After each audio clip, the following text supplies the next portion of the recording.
गीता कहती है कि जो आत्मज्ञान को जान लेता है वो इन 9 दरवाजों के शरीर में भी बड़े इत्मीनान से रहता है। उसको पता होता है कि जैसे ही मेरी मृत्यु आएगी, अभी रुक जाओ, मैंने क्या करना है, मैंने इस शरीर में से निकलना है उस दरवाजे से जहां से मैं आया था। बस इतना सा खेल है, इसके अलावा कुछ नहीं करना है। लेकिन इतना सा खेल समझने में पूरा जन्म लग जाता है। तो गीता में जो ज्ञान दे रखा है, देखो कहते हैं जीव एक शरीर से दूसरा शरीर कैसे धारण करता है। एक शरीर को जब छोड़ता है तो क्या स्थिति बनती है, तो उसके लिए बोल रहे हैं कि जैसे वायु सुगंध को एक स्थान से दूसरे स्थान पर लेके जाता है, ऐसे ही ये प्राण, जो तुम्हारा प्राण चल रहा है ना, ये तुम्हें एक गर्भ से दूसरे गर्भ में लेके जाता है, एक देह से दूसरी देह में लेके जाता है। इसी को कहता है प्राण पखेरु उड़ जाना। कहते ना उसने प्राण त्याग दिए।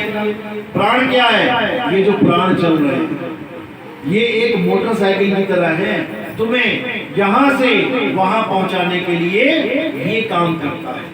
इसको श्वासा कह देते हैं, इसी को प्राण योग कह देते हैं। प्राण योगी, इन्हीं प्राणों की वजह से लोग ट्रैवल करते हैं 3 लोक में। तो साहिब ने कहा जो श्वासा संग करे पयाना, 5 तत्व में जाए समान। जो प्राणों के द्वारा, श्वासों के द्वारा इस शरीर को त्यागते हैं, उनको दूसरा गर्भ मिलना ही मिलना है।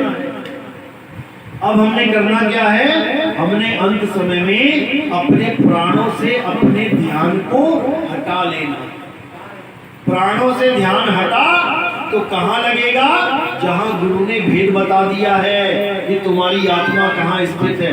प्राणों से ध्यान को हटाना है, अपनी आत्मा में ध्यान को लगाना है, तो तुम सदा सदा के लिए अचल अवस्था को प्राप्त कर लोगे। अब तुम चलोगे नहीं, क्योंकि जो चलाने वाली चीज थी तुमने उसको त्याग दिया।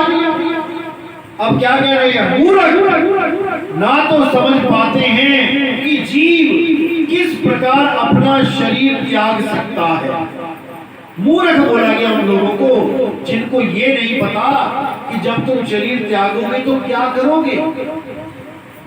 कृष्ण जी ने ये नहीं कहा कि वहां पे मेरी जन्माष्टमी मनाना, मेरी झांकियां बनाना, मेरे घर में मंदिर पे आके घंटियां बजाना, ये नहीं बोला उन्होंने। उन्होंने बोला कि मूर्ख ना तो समझ पाते हैं कि जीव किस प्रकार अपना शरीर त्याग सकता है, ना ही वे ये समझ पाते हैं कि प्रकृति के गुणों के अधीन यह किस तरह के शरीर का भोग करता है।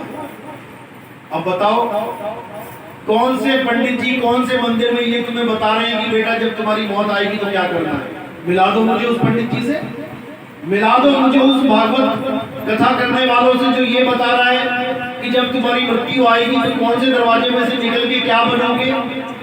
मिला दो कोई उससे, कोई नहीं बता रहा है।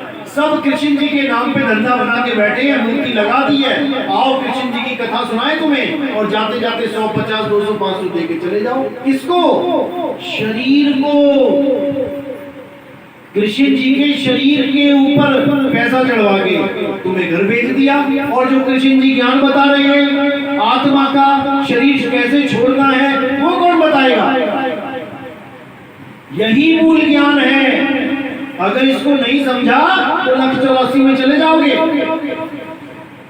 तो कह रहे हैं कि लेकिन जिनकी आंखें ज्ञान से प्रशिक्षित होती हैं वह यह सब देख सकता है।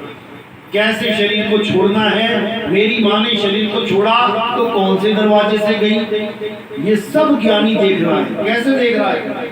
कबीर साहब कहते हैं गुदा द्वारा प्राण निकले नरक खानी जाए, तुरंत देह गोजवा की पाई नरक में ठहराए। जो लोग मर जाते हैं जिनकी लैट्रिन निकल जाती है, साहिब कह रहे हैं बिना टिकट के चला गया वो नरक में। कोई उसके नाम के कार्ड के आगे स्वर्गवासी मत लिखवा देना कि मेरे पिताजी का मेरी माता जी का स्वर्गवास हो गया। कपड़े खराब कर दिए उसने और तुमने पहुंचा दिया स्वर्ग को। बिल्कुल गलत है ये।